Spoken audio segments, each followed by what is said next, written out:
You know, this could be the beginning Roll over, then you're on my hair. of something wonderful.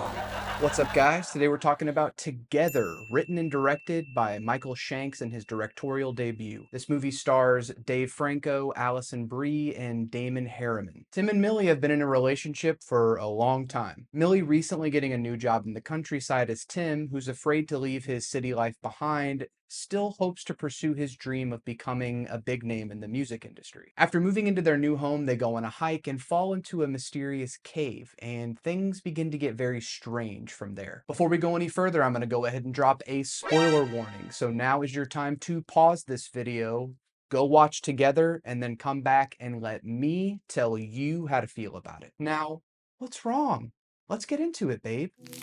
Before we get into Together, I want to discuss something very important: imagination. The movie asks the audience to meet it on its level, and this requires people to be imaginative, to have a sense of whimsy. Together is a movie fueled by imagination, as some of the script decisions are remarkably stupid on the surface, which is part of the fun of the movie, but it does ask for a lot of suspension of disbelief. As a longtime movie fan, this is something I feel I've grown quite adept at. I can't say it's a skill that is foolproof, because not every movie implements imagination in the way that Together does. So if you're willing to buy into what it's selling, you're bound to have a very, very fun and sometimes dumb time at the movies. Undoubtedly, you have seen movies like Together, and their DNA are built into its framework. John Carpenter's The Thing, Ridley Scott's Alien, pretty much any early Cronenberg movie, and even modern classics like The Substance. These films are all referenced and studied by Michael Shanks and his crew, making Together a movie that feels familiar but takes a few important and refreshing steps in how it presents the body horror story. At the forefront of the story is the codependency and tension between Tim and Millie, played perfectly by Alison Brie and Dave Franco. If anything, this movie is a vehicle to showcase their star power as leads and their personal chemistry.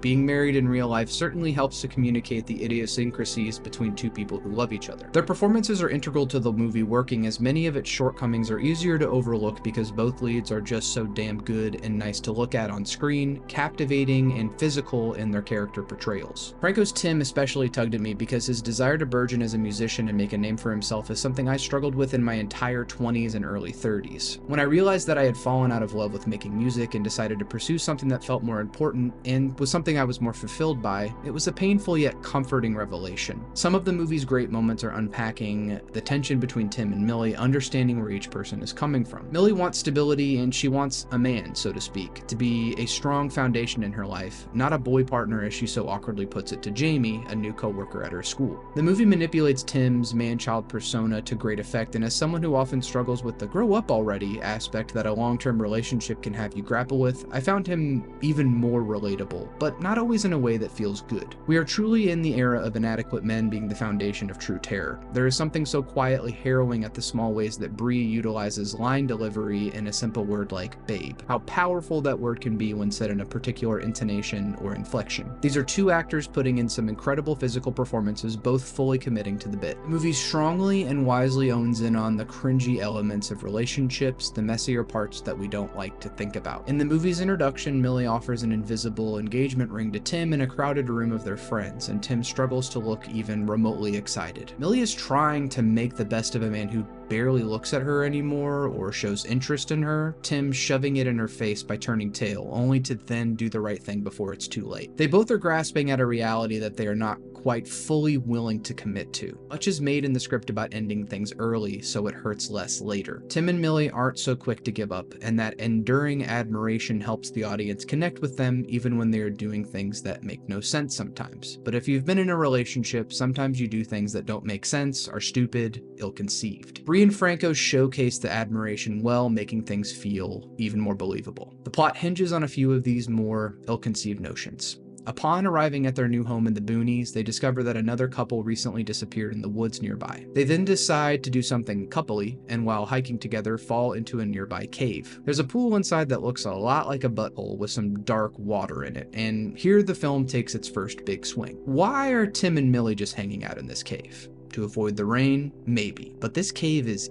eerie. We get some great connective tissue between them, dialogue as they split a bottle of wine. Might this be the cause of Tim's erectile dysfunction? And Tim, parched, drinks from the mysterious pool in the cave. Surely that's not a good idea, but we continue watching it anyway. because the premise is set up long before this happens, and I had to see where this went. It starts small. They wake up with their legs sticking together, Tim calling it mildew, but I've never seen mildew do that to human skin. And from there, the movie is full of some spectacular downward spirals, Tim beginning to act strangely more obsessed with Millie. When she's away, he goes into hypnotic spells, his body lunging in any direction that her car takes as she drives away. It can be difficult to watch, but the downward spiral continues to get crazier and crazier. There's a scene in a bathroom stall at the school Millie works at that is probably my favorite of the film, even if it could have been a bit more gruesome, and it elicited a few oohs and ughs from me and my wife. But as things ramp up, I started to worry. Would this movie hold up its premise and go the distance? Luckily, it sticks the landing with some misdirects, but I have a grievance to air. Absolutely sick of cults being the explanation for supernatural goings-on in horror movies. I get that the cultish mentality can be allegory for what it feels like to be in a relationship, a hive mind, so to speak, but the angle is so tiring at this point.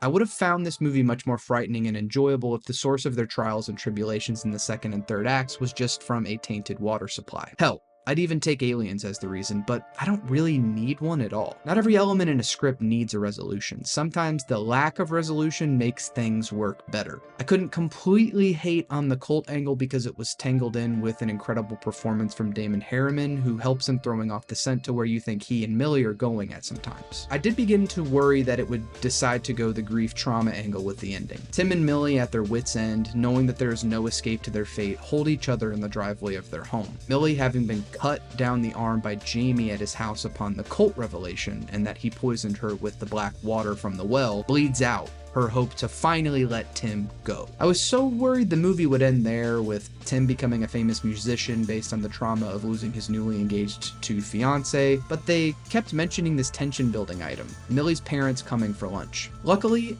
and not in the way I expected, the movie ends with a darkly humorous bow on the gift that is this little movie called Together. It's delightful, if not exactly what I wanted. It could have gone a bit further, but in putting a firm period at the end of the movie's core message on relationships, love, and codependency, it's beautifully done. Also, I love a movie that ends with a perfect needle drop, Spice Girls 2 becomes 1, and an androgynous punchline. Together, I would describe as the perfect horror movie for people who don't like horror movies. I didn't find it particularly visually disturbing, and its ideas are very palatable to a general audience. I'm not even sure it feels fair to call it a horror movie. I'd feel better calling it a darkly comedic romantic thriller. I overlook some of the stupidity of the plot and script and its character decisions because this movie just feels fun. It sounds great, and it looks even better, especially in the theater. Shanks mentioned in an interview that he gave his team Once Upon a Time in Hollywood as a visual reference for how he wanted the movie to look. And it works. Cinematographer Jermaine McMicking does an excellent job as well. The cave scenes are all really well lit, almost too dark,